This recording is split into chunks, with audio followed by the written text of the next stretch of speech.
Hello. The Dr. Seuss quote for today is, "Today I shall behave as if this is the day I will be remembered." I really like this one. It is a challenge to all of us, as we absolutely should live each day as if it is a day where we will be remembered. I want to live each day so I am remembered as a mom and a grandma who dearly loves her children and grandchildren. I want to be remembered as a wife who loves and who is so thankful for her husband. I want to be remembered as a person who loves all others and who will stand up and speak out for those in need. I want to be remembered in these ways.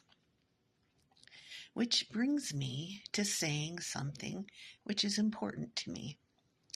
While I understand in far too many cases, people in this country who claim to be Christians do not act like Jesus, I am a Christian and I do try to act like someone who wants to do what Jesus said: love all others and be there to help those in need. Yes, these are the things Jesus told those who follow him to do.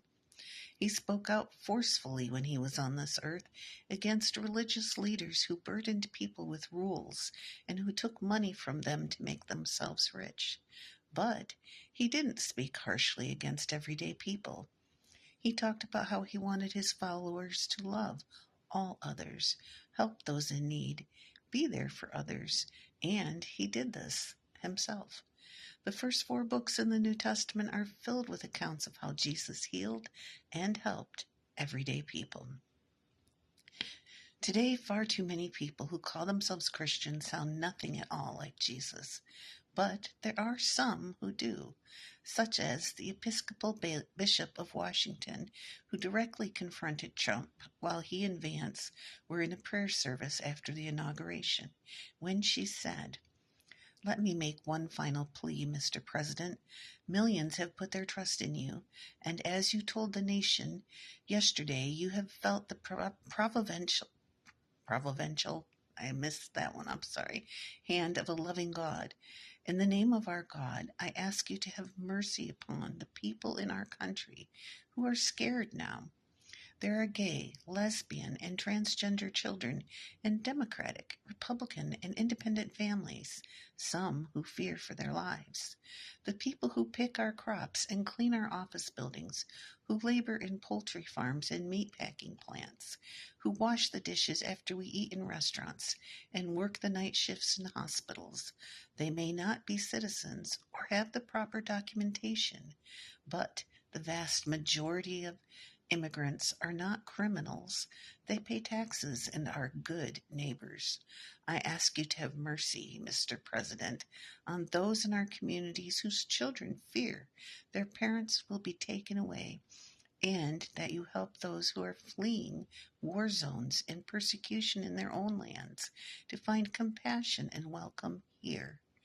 Our God teaches us we are to be merciful to the stranger, for we were all once strangers in this land." Yes, this is what a Christian should sound like.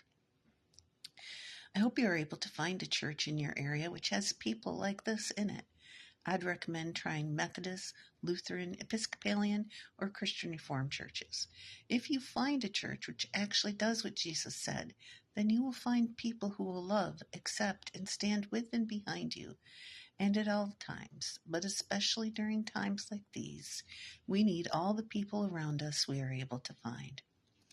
I do want to say, I believe God is real, and I absolutely believe He loves you.